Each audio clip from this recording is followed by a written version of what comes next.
Welcome in, everyone, and thank you for listening to the 293rd ever episode of the Missouri Sports Podcast, brought to you by 106 Apparel and recording from the MSP studio in beautiful Springfield, Missouri.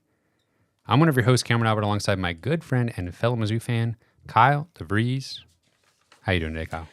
I'm doing great, Cameron. I was doing a little bit of reflecting this week. Oh.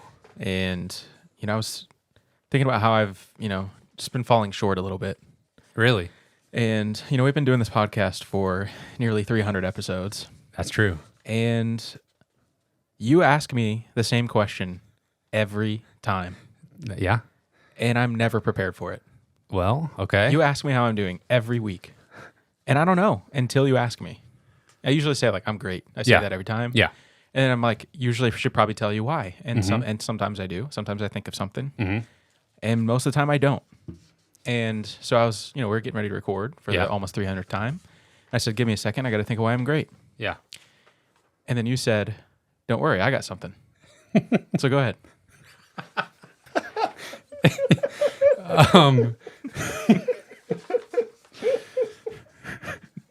I do. It's not why I'm great. I don't have anything why I'm great. You've been watching golf lately? Yeah, actually for the first time ever, I watched the Masters. Now, the three of us have golfed before. Yeah, we're terrible. Kyle has? Kyle's golfed with us. Mm-hmm. Really? Yeah, it made me feel better. Because usually I would just lose to you by 5 or 6 strokes. That's generous, but okay. And we're just talking about walking par 3 course here in Springfield. Mm-hmm. Yeah. I've we don't take the driver out ever. No. Never. Anyway, yeah, we've golfed before, but you'd never really watched golf much? Not a lot, no. Not even back to Tiger Woods days? No, I was probably 4th grade. In his peak. True. That is true. He's had a couple different peaks and obviously valleys, but won the 2019 Masters. that's true. Yes. Yeah, that's pretty good. Now, you watched the Masters recently because you had some skin in the game. Yeah. And that always makes it easier to have some rooting interest. Sure. So then that got us invested. And then, next thing you know, there's an EA Sports PGA Tour video game on Xbox Game Pass. Yeah. So we've been playing some of that. But now, so then I got down this golf rabbit hole. And now, next thing I know, I'm watching Tiger Woods highlights. And that is some of the best stuff ever. So fun. Yeah. What was it, the 16th hole in the Masters, whenever the ball is hanging over the rim of the hole and it falls in? Yes. They're all blending together for me right now because I've watched so many highlights over the last 3 days. And there's full YouTube videos or full documentaries on YouTube about specific tournaments that he won and lots of other tournaments probably. But I'm going to send them to you guys. And Great. just fantastic stuff. I think it was the 2000 U.S. Open where he set the record for most strokes under par at a major, biggest winning margin of victory in a major. Mm-hmm. And He was on top of the world there for a little bit. yeah.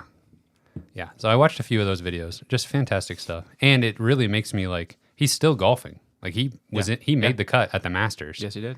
And I feel it's just given me a new context for him still being active, where I'm It's like that LeBron-esque. Exactly. Just the longevity at the level that it's at is... Yes. LeBron is the oldest player in the NBA. Yes. By the way. And he's still incredible. yes. Looks like he could play for 5 more years easy. Yeah, he's just LeBron's downshifting into this triple-double every night threat where he's getting 10 assists per game. Yeah. Got to cherish those legacy athletes. Yeah, but now it's making me wish if Tiger is in contention in any tournament, but a major, that's going to be electric. And it's also just crazy seeing how the golf world reacts to him being good versus, he transcends the sport. Yeah. What can you say? One more quick note about the Masters. Did Yeah. you see the last day how they pair him off into Tiger Woods got paired with the amateur winner or whatever? Oh, really? Yeah, it was this random guy who was just I'm just here because I won this random amateur tournament, and so those two were that's incredible. Yeah, fantastic. Yep. Anyway, we have actual stuff to talk about. Mizzou related things, not just golf.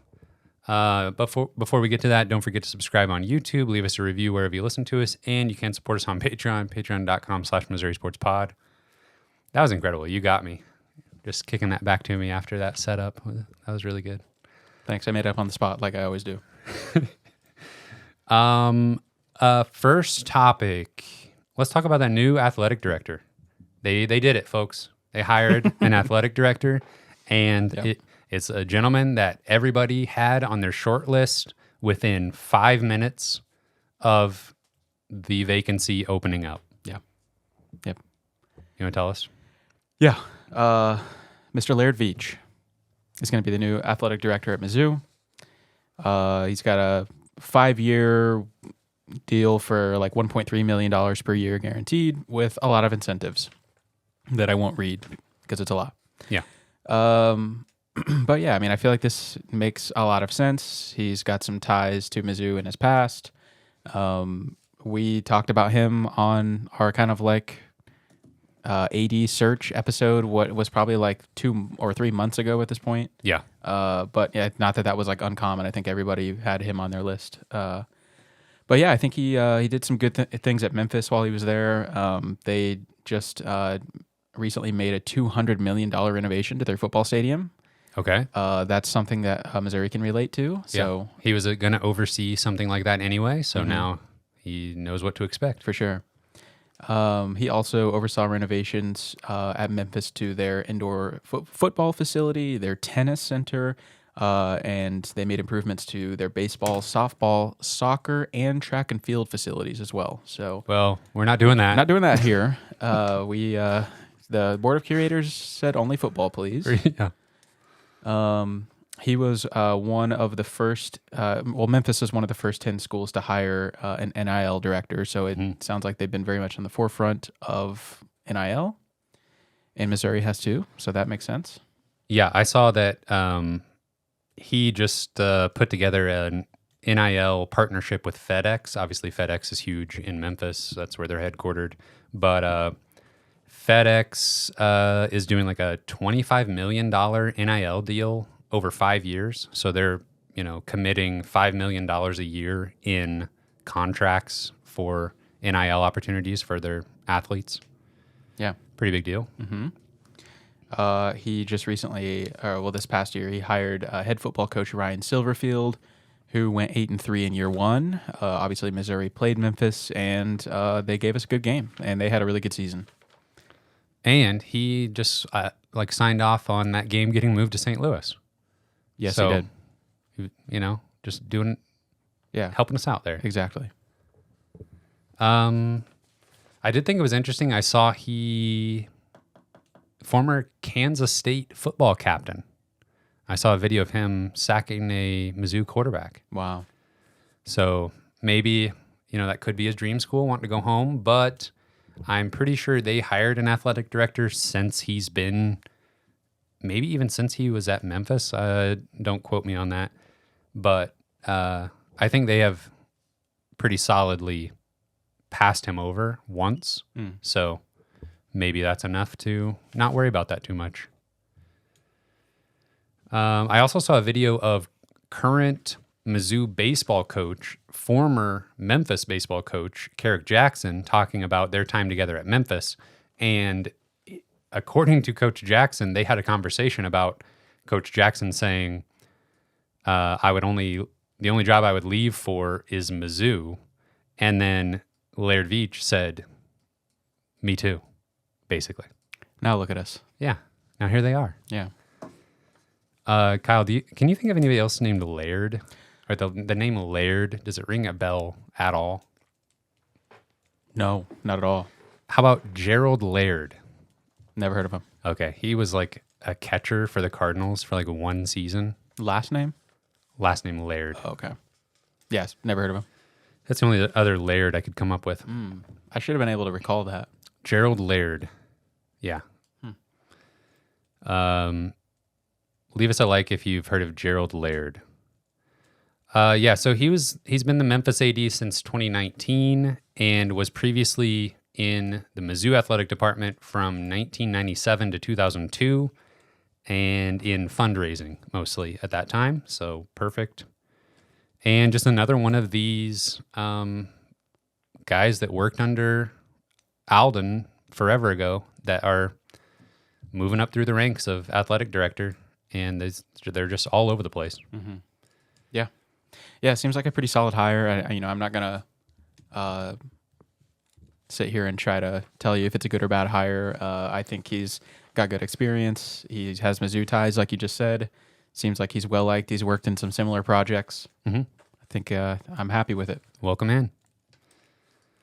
So tell us what you think. New AD doesn't feel like anything that anybody could possibly have too strong of an opinion on. Yeah. But if you do, we'd love to hear it. Moving on to basketball news. Big news this week. Maybe the biggest offseason news in a while. Caleb Brown enters the transfer portal. Your thoughts? I think I wondered what would happen with Caleb Brown because obviously Kobe Brown is kind of a Mizzou legend, mm-hmm. and I don't know that they would want to push him out, but at the same time, he was never going to make a difference either. So it's kind of like, what do we do here? So I don't, it doesn't really matter who made this decision ultimately, but I just, I hope he is able to go play somewhere, and I think he's got kind of a unique skill set that could be useful, but probably not at the SEC level. Yeah, obviously I'm joking about that being the biggest news of the week, but not to disparage Caleb Brown too much. I mean, he has a very interesting skill set that I wanted to see how that could translate to Mizzou basketball with his size and playmaking ability, making plays for others as a distributor. But it just wasn't happening. Most improved player every year. That's true. He has that to hear that every offseason. But he still has multiple years of eligibility. So depending on medical red shirt, I think he had at one point. So it'd be interesting to follow where he goes and where he ends up. But I was joking a little bit because the biggest news of the week is Mark Mitchell, former Duke Blue Devil in the transfer portal, picks Mizzou, former 5-star McDonald's All-American. Mizzou was a finalist with Duke, with him out of high school, but he picked Duke, but second time around picks Mizzou. He's listed at 6'9", 232, and played 2 seasons at Duke. As a true freshman, he averaged 27 minutes per game in 35 games, averaged 9 points, 4.5 rebounds per game, shot 47% from the field, including 35% from three. As a sophomore, he averaged just under 29 minutes per game, 29 points per game. Wow, that would be incredible. Yeah. Just under 29 minutes per game in 33 games, 11.6 points, 6 rebounds per game, increased his field goal shooting percentage considerably to 54%, but the 3-point shooting percentage dropped to 28%. Yeah, we talked about Mark Mitchell last week a little bit. We talked about, how the difference I think that he can make for Missouri, being an effective post player that we really haven't had consistently, post presence, and he can step out and shoot the three some. He doesn't have the most beautiful shot in the world, but it does go in sometimes. But I do think, he really, I thought, built on his freshman year really well in his second year. Yeah. And I think that he's obviously has an opportunity to play a lot more minutes at Missouri, a lot more usage, and, I think he will put up really good numbers, probably better than he had last year if he plays, 30-plus minutes a game. Yeah. I was looking back through some of his game logs, and last year he had 2 different 20 and 10 double-doubles, 23 and 14 at Notre Dame, 20 and 12 at Louisville. So in conference play against not that great of teams last year, but definitely putting up the numbers. And he's really good on the offensive glass and really, really good at getting to the free throw line, but only shoots 62% from the line. I'm imagining, like, I can picture in my head Tony Perkins to Mark Mitchell. I feel like that'll be a connection. Yeah. His film, when you watch Duke highlights, it's him just taking dump offs in the lane and dunking them and getting offensive rebound putbacks, occasionally stepping out, but man, he's going to have to rework that shot, I think. I agree. Basically exclusively played the 4 spot in his 2 seasons at Duke, and started all but 1 game that he appeared in his 2 seasons. I think obviously Missouri's still after a guy to lock down the 5 spot in the transfer portal, and we got 2 7-footers coming in the freshman class. We'll talk about some more transfer options potentially, but I think I'd be okay with him playing some at the 5. I was looking back at who Missouri has put out there as post players that you would call the 5 spot. This year, we had some 7-footers, and they couldn't rebound, couldn't provide a lot. We were talking about Vanover and freshman Jordan Butler, who was just a little bit in over his head. But I'm looking back at last season, and you basically had Kobe Brown playing the 5, and then you bring in Mohamed Diarra, who's listed at 6'10", 215. Mark Mitchell's 6'9", 232. The year before that, you have just Kobe and Trevin Brazil, 6'9", 215. So, I mean, then you have Jeremiah Tillman, who is like the prototypical 6'10", 250 5-man at the college level. But I don't see any reason why. It may not be the most ideal situation, but I don't see any reason why you couldn't play Mark Mitchell at the 5 some. I agree. Yeah. I think he can run pretty well. Maybe a little bit smaller lineup. I think he's big enough, absolutely, to hold his own as the 5. I say you play him at the 5 this year, limit his outside shooting, redo his jumper in secret behind the scenes. Yeah. He's getting up shots in practice. Then his senior year, you unleash SEC Player of the Year, Mark Mitchell, with new and improved jump shooting, the Kobe Brown jump from junior to senior season. After banging around at the 5 spot, then he's just this all-around monster his senior year. Love it. That can happen. Mm-hmm. You mentioned Jordan Butler. Yes. He's at South Carolina now. He transferred to South Carolina. Yep. Yeah. Super nice landing spot for him. I mean, it's back home. Yeah. Transfer back home, but I guess it was going to surprise me.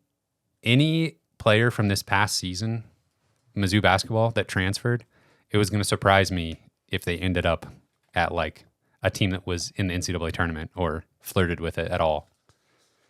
I agree. So good for him. Yeah. So play Mark Mitchell at the 5, but maybe not because, we talked about last week how he would pair nicely with Javon Porter at the 5 spot. Porter is following former head coach Lorenzo Romar to Loyola Marymount. Where is that? Anybody know? Maryland. Is it? I don't know. Research department? That would be wild. Going from Pepperdine in Malibu, California. It is located in Los Angeles, California. That makes a lot more sense. You know what? I was wrong about that, and I apologize. You were thinking of Loyola, Maryland. Yes, which is also a separate thing. Yep. Well, yeah, absolutely. That makes sense. They sound almost identical. Yeah, they do. I know where Loyola Chicago is. That one's easy to figure out. Oh, yeah. Not traveling too far. Staying right there in California. Makes sense. Did we talk about Jonte Porter last week? Oh, yeah. Banned from the NBA? Yeah, okay. Permabanned. That's right. That's all? It. Okay. Yep. Just making sure we had that. I want to get that out there. All right. So we got Mark Mitchell. Mizzou still trying to get a transfer big. They have reached out to a few people I'll mention here. University of Texas San Antonio transfer Carlton Lingard, 7 foot, 225, averaged 9.6 rebounds, started his career at K-State, transferred back home to San Antonio in the transfer portal. Mizzou has made contact. UC Irvine transfer Brent Luton, something like that. 7'1", 265, averaged 9 points, 4.5 rebounds, originally from Germany. He's in the portal. USF, okay, now it gets interesting, in my opinion. We got USF transfer Kayshawn Pryor. Shout out to the YouTube commenter who mentioned him last week. But now, since then, it has become official that Mizzou has made contact. Kayshawn Pryor, 6'10", 210, averaged 13 points, 8 rebounds, shot 35% from 3 at USF, originally from Chicago, Illinois. Got that Chicago connection with Dennis Gates. Mm-hmm. He's a guy that, again, fits right into that mold of like the stretch 5, 4 that you play alongside a more post-oriented Mark Mitchell. Mm-hmm. That would just be chef's kiss, perfect combination there, I think. Then the last guy is former Link Academy player down here in Branson and former Ohio State forward Felix Okpara. He's in the transfer portal, 6'11", 235, averaged 6.6 points, 6.4 rebounds per game, shot 58% from the field as a sophomore at Ohio State. The 3 other guys I mentioned only have 1 year of eligibility left. Okpara has 2. And I've been on this guy for a while. As soon as Chris Holtmann was fired at Ohio State, I was looking at their roster, hoping that he would enter the transfer portal. I was hoping that Dennis Gates would tamper. Yes, you were calling for tampering. Yes. And so far, he's the one of these 4 that there's not been reported contact yet. I feel like if you're after a transfer big, you got to reach out to him. Mm-hmm. He is visiting Tennessee coming up. So, we just got Mark Mitchell. Yes. We missed on Porter. Yes. We do have Marshall. True. And Trent Burns. But it still feels like we've got to add somebody, an experienced big who is like a traditional big, or at least tall enough to be one, like, at 6'10" plus. Yeah. Now, Jaden Quaintance is out there. Yes. Do you think Missouri's got a shot? I do think Missouri has a shot. Jaden Quaintance, if you don't remember, Missouri was in on him out of high school. He committed to Kentucky with John Calipari, reopened his recruitment when Coach Cal took the Arkansas job, and Mr. Tyson Chicken said he will not be outbid for any high school senior that Coach Calipari wants. And then 3 days later, Jaden Quaintance is no longer interested in Arkansas. He's visiting Memphis. Yeah. Yep. Yeah. He said he was not interested in Arkansas. Yeah. Visited Memphis. I think Louisville's out there. Memphis got that FedEx money now. That's true. He was offered all the chicken in the world. True. Turned it down. Yeah. I respect it. And I hope he comes to Mizzou. He can't be bought. It sounds like. Yeah. We'll see what Louisville can put together. The chicken wasn't good enough. Maybe FedEx. He doesn't want to advertise for FedEx. I absolutely love it that he was gonna play for Calipari at Kentucky, but not gonna play for Calipari at Arkansas. Yeah. What's the common denominator here? Just lots of chicken? Yeah. Hog calling? I would be devastated if that's the dream is you get a coach in the coaching carousel that has guys already committed to him. And you get the bump. And then you get the bump and you bring your guys over. No. Not happening for Arkansas. Talk to the team. There is no team. Isn't. Will there be a team? We don't know. I do feel like Louisville is the team to beat potentially, but I don't. I think Missouri's now. I don't know his name. I just know he was really surprised at how big his office was. Did you see that video? No. He couldn't believe. He thought he was in some kind of athletic department common area that was very fancy looking, but it was actually his office. Well, now we got to look it up. Yeah, and he was blown away. It was such a cute little moment that they put out on social media. That's precious. Yeah.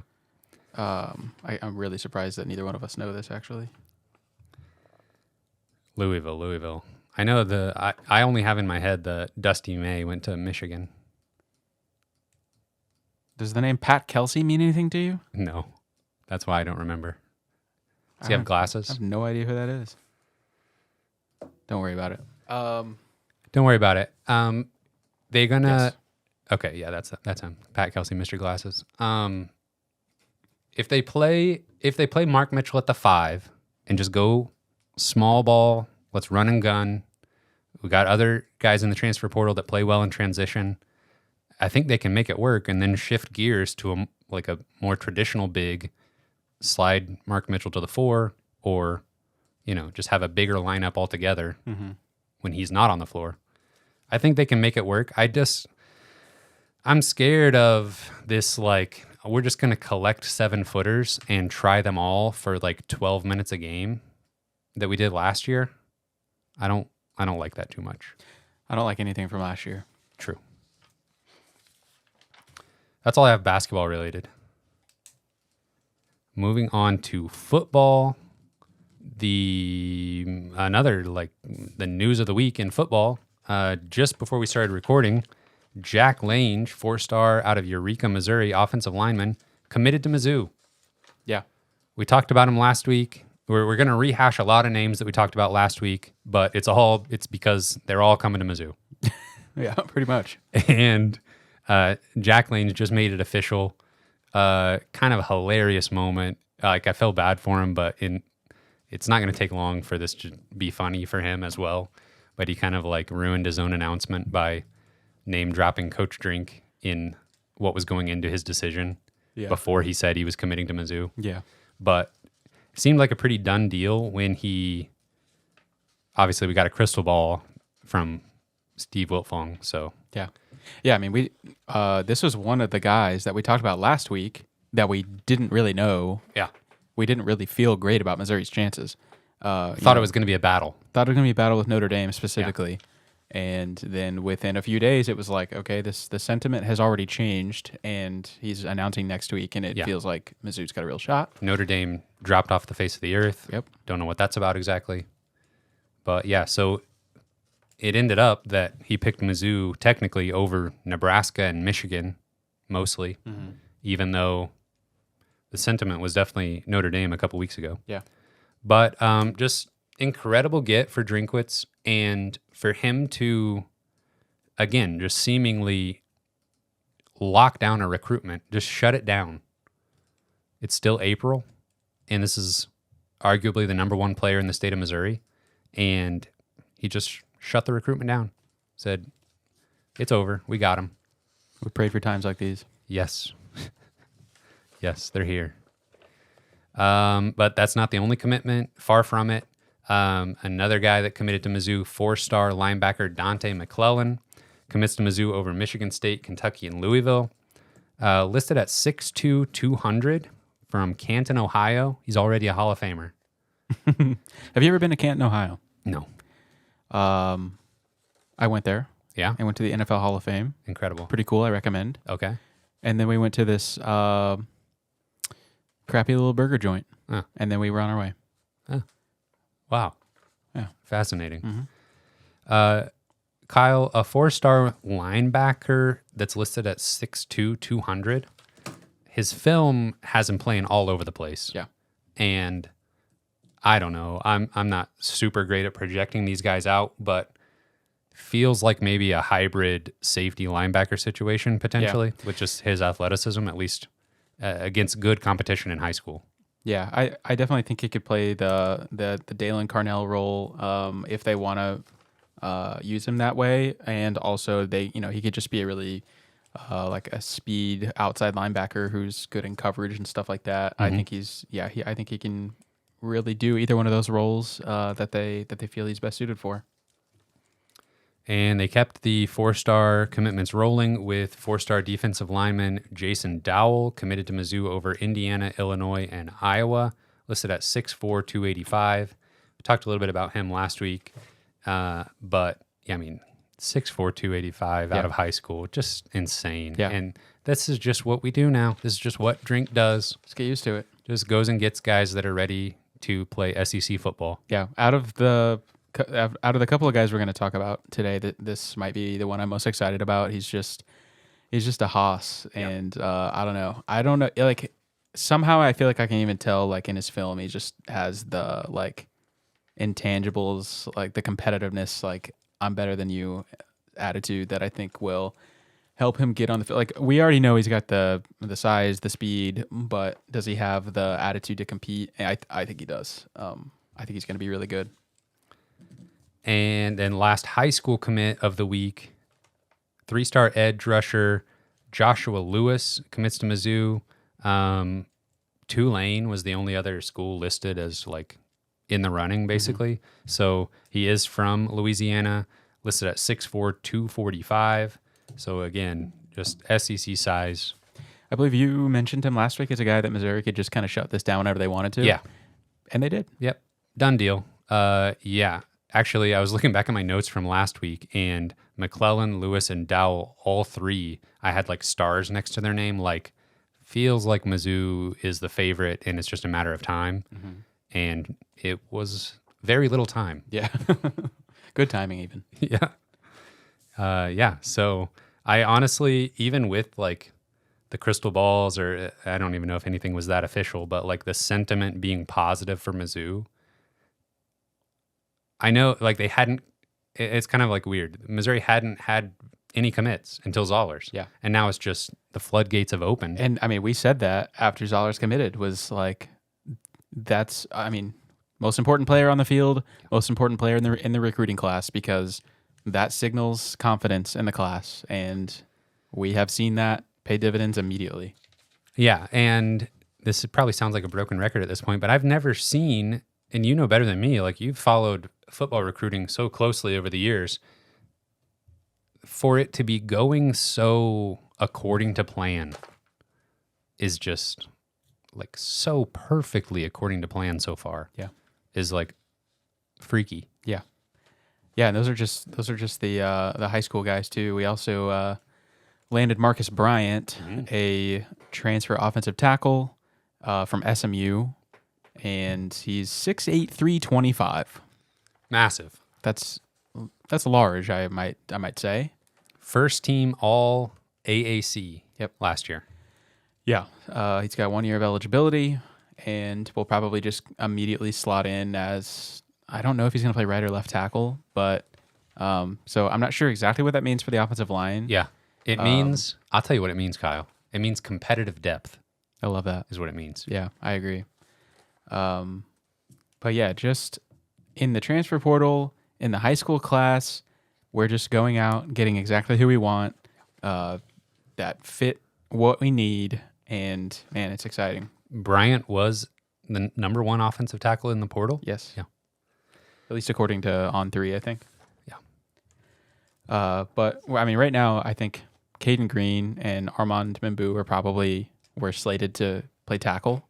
So I'm assuming Caden Green maybe moves back inside. I think he played guard last year. I'm relatively certain. Either one of those guys are capable of playing any position, I think. So I think they'll be all right. Yeah. And, with Reichert just being a sophomore, it's totally fine if he gets bumped for a little bit less playing time. Yeah. He'll still have all the time in the world to make his impact. And I think he'll still contribute next year. Plenty. Yeah. So just a monster day or monster week and single day, 2 offensive line commits. But just a crazy week for Mizzou football recruiting, and maybe we'll get a little bit of a break before it spins back up, but maybe offensive commits coming soon. Actually, you were saying Matt Zollers was interviewed about Jack Lange's commitment. Okay. Yes. I bookmarked a tweet that I'm currently looking up. This was from at C McAndrew95 on Twitter. He says, Mizzou quarterback commit Matt Zollers joined the On3 broadcast for Jack Lange's commitment and rattled off a few players he'd like to see follow him to Columbia.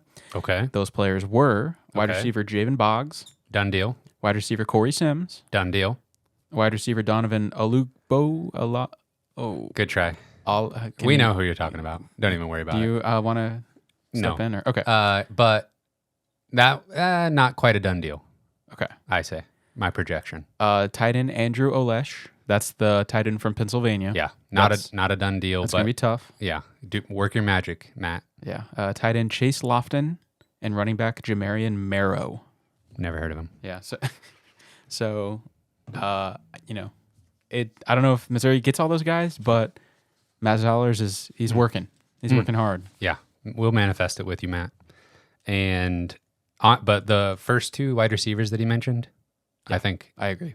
Let's shut it down. I think so. Corey Sims for sure. Let's let them spark the next round of commitments. Let's see. I do have a little bit more football recruiting stuff before we get to the NFL draft, which starts tomorrow. One thing that we neglected to mention in previous episodes, now it's been a little bit since it happened, but Austin Firestone announced his retirement from football. I didn't know of any like medical stuff going on with him, but obviously with the defensive line depth and he didn't play a ton last year, but made some plays. So good luck to him in football retirement. Be interesting to see what career path he chooses. You got any thoughts on Austin Firestone's retirement? Wish him the best. That's it. Do they give you a Rolex when you retire from football? Yeah, I think so. Some new names as far as high school recruits to look for. Another name that I'm going to probably mess up. 4-star defensive lineman. It's spelled Iose. Epinesa is his last name. Now, we're familiar with the last name. Yeah. Got a little bit of a legacy there. Not at Mizzou, but He did include Mizzou in a top 10. Yeah. His brother, AJ Epinesa, went to Iowa, and he now plays for the Buffalo Bills, and he's very good. Yeah. And he went to Iowa most likely because their father also went to Iowa and was good there. So, and if, believe it or not, Iowa also in the top 10. There you go. Yeah. Might be a lock, but that never know. Uphill battle, we'll call it. We'll say that. Yeah. Another 4-star offensive lineman. The only reason I know this guy is because a tweet came across my timeline. Adam Guthrie, 4-star offensive lineman from Washington Courthouse, Ohio. He lives in the courthouse. Sounds like a very official place. Yeah. What do they do there? Make good offensive linemen. Okay. He's a number 10 offensive lineman in the country, according to On3, listed at 6'7", 285. He just tweeted the zoo with a little tiger head emoji. Seems good. He's also being, it seems like looking at the recruiting services and stuff, it's a wide open recruitment. He's being recruited by West Virginia, Tennessee, Penn State, and NC State. But again, like I said, top 10 offensive lineman in the country. I don't know if that means he's just interested, taking a visit. I don't know. He's getting love. Yeah. I saw the tweet. They sent him a scholarship offer, probably. That's it for football recruiting. It's going well, and it will continue. Now moving on to the NFL draft. Take it away. Yeah. Today's Wednesday, April 24th. Yes. So by the time you're hearing this, the first round might be going or it might be over. But we're going to talk about Missouri's or former Missouri players in the draft this year and who might get drafted. You're repping the big man himself. I'm repping Darius Robinson shirt. Yeah. And beautiful shirt. It's a cool shirt. And I'm excited to be wearing it. It's a throwback to like early to mid 2000s sports shirts. Yeah. I feel like. Get a good look for the producer YouTube. Cameron, you said it looked like those old like NASCAR shirts with just like a little bit too much going on, but they still look cool. Yeah. Not too much, I say. Okay. Just the right amount. Just the right amount going on. You would know. I think I've seen a Brady Cook NIL shirt. Oh, yeah. Similar styling. Well, I'll go buy it. Okay, so let's talk about Darius Robinson. I think he's going to be the first Missouri player drafted. Very productive senior season. Has shown versatility over his career to be able to play inside and outside.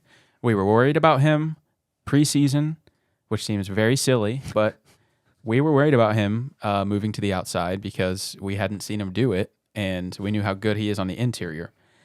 But he said, don't worry, guys, I got it taken care of. And he did. So extremely productive season, tested well, and the teams love him because he just is a competitor, like ultra competitor, and a great leader. And he's a little bit old for a prospect, for a first-round draft pick, but I think he could go at the end of the first round. And if I could even get really specific, I think he could go to the Lions at like 27th or 28th. They're somewhere at the end of the first. I think that is a match made in heaven with those two personalities. I think just fit perfectly. Dan Campbell, you're talking about. That's exactly right. Yeah. And just the entire like mantra of the Detroit Lions. It's I read maybe that he actually grew up a fan of the Lions. Really? Yeah. Wow. Okay. Well, so even better. Even better. If he goes in the first round, he would be the first. Well, you may have seen this recently, but he would be the first Mizzou first rounder since who? Definitely put you on the spot here. Oh boy. Who was the last Mizzou Tiger drafted in the first round of the NFL draft? Charles Harris. Ding, ding, ding, ding. That would have been... The crowd goes wild for that. That would have been what, like 2018? 2017. Yeah. Charles Harris. It's been a minute. Yeah. And this is no guarantee whatsoever, but I think I think it could happen. He was invited to the draft. Oh, was he? Yes. I didn't even hear that. Wow. Yeah. Good. Yeah, that would be really exciting if he went in the first round. I'd be really happy for him. I'll project it. Okay, let's project it. Yeah. Lock it in. Yeah. The second Missouri Tiger that I think will go off the board, and potentially the first, is Ennis Rakestraw. And he's a little bit tough to rate as a prospect because he was injured a lot in his Missouri career. But he was really, really productive when he was healthy and just really played through injury a lot, even when he was out there. So I think that the NFL is seeing that as a little bit of a red flag. I don't even think he tested at the combine, did he? Because he was hurt. Right. So I've seen some mocks where he's gone at the end of the first round. There's some quarterback needy teams at the end of the first, like Tampa Bay might be a team around like the 25th pick, I think. But I would if I had to make my best guess, I think I'd say he goes in the second round, which I still think is very solid. Yes. Sounds right to me. Yeah. Okay, let's talk about Chris Abrams-Drain. Obviously, great ball skills. Came in as a wide receiver and switched to cornerback, which is honestly insane to think about. Yeah. How good he is, knowing that he came in to play a different position. So he's always been great with ball skills. He's athletic, tested well.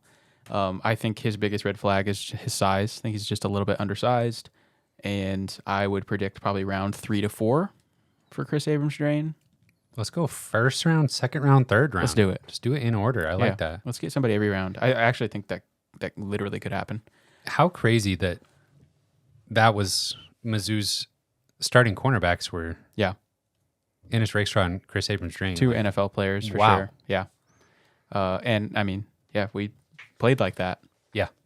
Yeah. And just made, just like these first 3 guys that we talked about, they made each other's jobs easier, directly. Like Darius Robinson getting pressure on the quarterback allowed the secondary to play, just take more risks and try to make big plays. Yeah. And vice versa. For sure. Them locking guys down bought time for the defensive line to get home.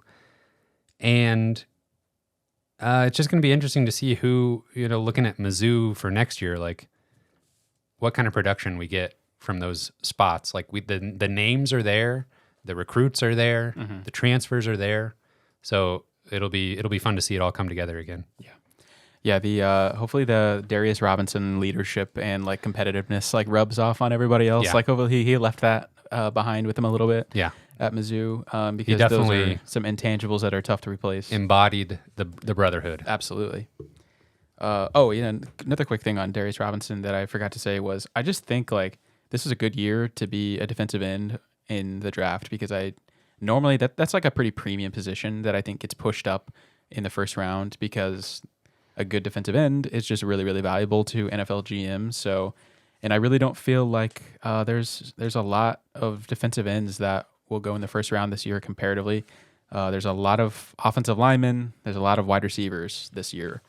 So being a standout defensive end could do some favors for him.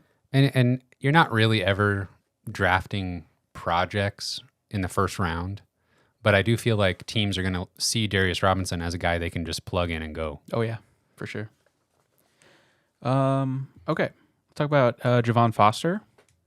He had a really solid Missouri career. He was really durable, was really reliable. Mm-hmm. I feel like he played pretty much every snap of like both, or like every season he played at Missouri. Yeah. Never left the game. I think he's probably best in pass protection, probably a little bit better in pass pro than run blocking. Maybe needs to clean up footwork just a little bit, but still like really good size and strength. Obviously great production at the SEC level, at the highest level. I could probably see him going rounds like 4 or 5. 1, 2, 3, 4. Exactly. Wow. Just kind of depending on team need. And I mean, what I said about Darius Robinson and the positional aspect may actually come back to hurt Foster a little bit because I do think there's a lot of good offensive tackles in this draft. But we'll just have to see. He'll stick around. He'll stick around in the NFL. I think so. Okay, I'm gonna skip over a name and come back to it. If we're trying to do the 1, 2, 3, 4, 5, 6, 7 thing. Okay, who's going in the 5th round? I'm gonna say Tyron Hopper goes in the 5th round. Okay. Great production at Mizzou. Yeah, great physical traits. He's a hard hitter. He's like a heat-seeking missile. Cleaned up a lot of stuff in the run game. Was kind of just everywhere. Great athleticism. Yeah. Probably biggest red flag for him is he's not like elite physical traits, but he's solid and kind of struggled in coverage sometimes. Wasn't the greatest in coverage, but in the NFL, that's why he's going to the 5th round. There's specialists, where like he may not have to do a lot of it. He can maybe be an early down linebacker and stuff like that. And this feels like an insult to say like a special teams player, but I still think there's that's a role that NFL teams are looking for that I think he could be really good at. I am predicting round 5. Okay, let's go. Okay, round 6, Jalen Carlisle. In which these could be flipped 5 and 6, maybe 2, or even the same round, but somewhere in the 5 to 6 range. Jalen Carlisle, again, really solid Mizzou player, kind of like silent assassin a little bit, where he would just, I don't know, you almost kind of forget about him, and then he'd make a big play. Yeah. Great size, really good athleticism, hard hitter, pretty good ball skills. I think probably he has a similar red flag to Tyron Hopper. It's just maybe like coverage is maybe not his strong suit consistently. But I think the teams will fall in love with just his like physical traits. Mm-hmm. Okay, let's see. And my prediction for round 7, Cody Schrader. Let's go. And we've talked about Cody Schrader a lot. Pretty much the best production you could possibly have for a running back, at least in like a single season at the SEC level, and obvious speed size concerns that I think will push him down in this draft and maybe even lead him to be undrafted, and just also his age. Like he's probably like 24 almost at this point. Right. I don't know if this is even close to a comparison, but the running back for the Rams that went to Notre Dame, Kyron Williams, he had some of the same red flags, did he not? Yeah, and he tested horribly. Like great college production, really good running back at Notre Dame.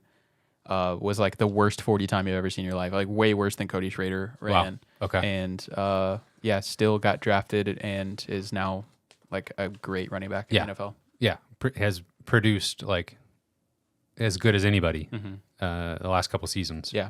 there's definitely a place for running backs, even if they don't have elite speed. Is that like I don't know. Is that like a new thing? I don't know. It feels like the skill position, like running backs and wide receivers are getting smaller in the NFL. Yeah. Like the big ones that are just athletic freaks, obviously, will always be valuable. Right. But it feels like maybe a little bit of shift to a smaller guy. And like you said, more like specific roles where you can kind of draft a guy specifically to not be a workhorse 3-down back. Yeah, for sure. Especially at the like skill position. I really think there has been a trend where some of the like traditional weight thresholds like maybe don't stand up as well. Like there's not as many of those like traditional X wide receivers that have come out the last couple of years. Doesn't mean that they wouldn't still want that. That may still be like the most coveted like body style. But yeah, we've seen a lot of like smaller wide receivers the last few years like come out and like be immediately impactful, like Tank Dell or something like that. The trade-off is usually you're getting elite top-end speed. Right. Which we're not getting that trade-off with Cody Schrader. But you're not getting that trade-off with Kyren Williams either. Right. Yeah, Schrader just has like unbelievable vision and like patience and understands how to use blocks. Yeah, and setting up blocks and knows the cutback lanes. Right, which is not something that's going to like necessarily wow GMs, but you know, if he gets a chance to, it might be kind of a slow burn where he has to prove himself over time, but if he gets an opportunity, he might take advantage of it. Yep. Well, yeah, I'm saying yes. He gets drafted in the 7th round. Okay. And just thinking about that, Cody Schrader getting drafted or even signing a undrafted free agent deal, because that's worst case scenario that happens, I think. Oh, for sure. That's insane. Yeah. 2 years ago, we would have never dreamed that. This would be the outcome. We'd never heard of him. Yeah. Like 2 years ago. Yeah. He was fresh off like a 2,000-yard season at Truman State. Yeah. Wild. Literally insane. Okay. Last but not least. Okay. And I could see this guy maybe slipping into the 7th round. But it's Harrison Mevis. And the only reason I say that he's probably getting undrafted is just because the NFL teams typically don't draft specialists like that. There have been some kickers and punters drafted in recent years, so it's not impossible. But whether or not he gets drafted, he will 100% sign with a team and get a shot. The Missouri Tigers have a player go in every round of the NFL draft. Heard it here first. Oh, yeah, I'm sure that will happen. Looking at this list, though, it's like such a just... Oh, yeah. There's been years where, you know, it's like draft season and we have like nobody to talk about, or we even like forget to do it. Yeah. Because it's like, well, okay, that one player might go in the 6th round. Yeah. Yeah. It's like a fun year some of the time is seeing tweets about guys getting undrafted free agent deals. Yeah. And you're like, okay, like, wow, I hope, they have a shot. A couple Mizzou players might play a professional game. Might play in the preseason. Yes, exactly. Yeah. Might make the roster to play special teams. But looking at this list of guys, it's just like they, as a group, and there's some other names that also might get undrafted free agent deals. We'll recap all that next week. Well, how long is the NFL draft? Yeah, it's over on Saturday. Okay. Saturday night. Gotcha. So, but I mean, thinking about all these guys departing an 11-win season. A little scary. And then, but thinking about all the players that we still have that contributed, especially on the offensive side of the ball, like man, we could just have quite a run here of sending guys to the pros. Yeah, I agree. I think that's probably all for this week. What do you think? I think that's it. All right. Everybody go watch your Tiger Woods highlights. And special thank you to our Patreon supporters at the $10 level and above. Britt Treese, Brian Smith, Ryan D. Tristan, Ben Smith, Parker, Daddy JD, Tim Keens, Tyler Harsel, Brandon Groffalo, Brandon Hanks, Matthew Tilley, Luis Hernandez, Joshua Jacobson. Thank you. Thank you much. Thank you much, very gentlemen. We love you. And you can find this podcast on Apple Podcasts and Spotify. We're on Twitter at Mizzou Sports Pod, and you can email us at MissouriSportsPod@gmail.com. You can find our t-shirts and stickers on our online shop, MissouriSportsPod.BigCartel.com. Thank you much. We will see you next week after the NFL draft.